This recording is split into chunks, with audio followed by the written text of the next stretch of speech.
Friends, अब अपने English grammar में दो पर्सन के सब्जेक्ट के सीक्वेंस का रोल देखते हैं। देखिए क्या बोला है कि यदि दो पर्सन के प्रोनाउन का एंड के साथ जुड़कर दो पर्सन के प्रोनाउन अगर एंड के साथ जुड़कर एक सब्जेक्ट का रोल प्ले करते हैं और वाक्य का सेंस यदि वाक्य को पढ़ने पर हमें बैड सेंस या फिर किसी प्रकार का पाप, भूल, दोष या फिर अपराध का बोध होता है, तो उस कंडीशन में जो वर्ब यूज होगा वो तो प्लूरल वर्ब यूज होगा, उसमें कोई डाउट नहीं है। लेकिन जो पर्सन्स का सब्जेक्ट का जो सीक्वेंस होगा दो पर्सन्स का, वो कैसा होगा? 1 2 2 3 3 1। यानी कि अगर फर्स्ट पर्सन का सब्जेक्ट और सेकंड पर्सन का सब्जेक्ट यूज हुआ है तो पहले कौन आएगा? फर्स्ट पर्सन का सब्जेक्ट, फिर सेकंड पर्सन का। ठीक है।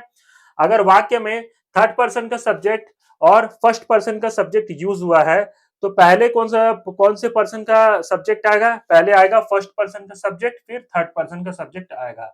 अगर वाक्य में सेकंड पर्सन का सब्जेक्ट और थर्ड पर्सन का सब्जेक्ट यूज हुआ है एंड के साथ एज अ सब्जेक्ट के रूप में, तो उस कंडीशन में पहले सेकंड पर्सन का सब्जेक्ट आएगा, फिर थर्ड पर्सन का सब्जेक्ट आएगा। ये बात बोला गया है बैड सेंस में। ठीक है फ्रेंड्स, अगर दो पर्सन के प्रोनाउन किसी वाक्य में यूज होते हैं तो इसको अपन एग्जाम्पल के थ्रू समझेंगे। पहले आप इतना नोट कर लीजिए फ्रेंड्स। अब हम लोग दो पर्सन के प्रोनाउन के सब्जेक्ट को एग्जांपल्स के थ्रू समझते हैं। देखिए क्या बोला है। मैं सबसे पहले ऊपर आप सब्जेक्ट का सीक्वेंस लिख दिया हूं। अगर दो पर्सन के सब्जेक्ट्स दो पर्सन के प्रोनाउन अगर सब्जेक्ट के रूप में यूज होते हैं तो उनका सीक्वेंस क्या होगा? 1 2 2 3 और 1 3। ठीक है फ्रेंड्स, तो देखिए क्या बोला है। आई एंड ही आर गिल्टी। ठीक है, मैं और वो गिल्टी है यानी कि शर्मिंदा है। तो एक प्रकार की शर्म की भावना है। ठीक है, नेगेटिव भावना है, अपराध की भावना है, गिल्ट की भावना है। ऐसा आप समझ सकते हो। गिल्टी माने क्या? जब कोई इंसान गलत काम करता है तभी उसे गिल्ट की भावना होती है, शर्मिंदगी की भावना होती है। तो यहाँ देखो आई एंड ही। आई क्या है? फर्स्ट पर्सन का सब्जेक्ट। ही क्या है? थर्ड पर्सन का सब्जेक्ट। और दोनों दोनों किसके साथ यूज हुए? एंड के साथ एक सब्जेक्ट का रोल प्ले कर रहे हैं। साथ ही में इनके साथ वर्ब कौन सा यूज हुआ? आर, जो कि क्या है? Plural verb. अगर इज यूज होता तो क्या ये सही होता? नहीं, गलत होता। तो I and he are guilty. I first person का सब्जेक्ट, ही थर्ड पर्सन का सब्जेक्ट, एंड के साथ यूज हुए।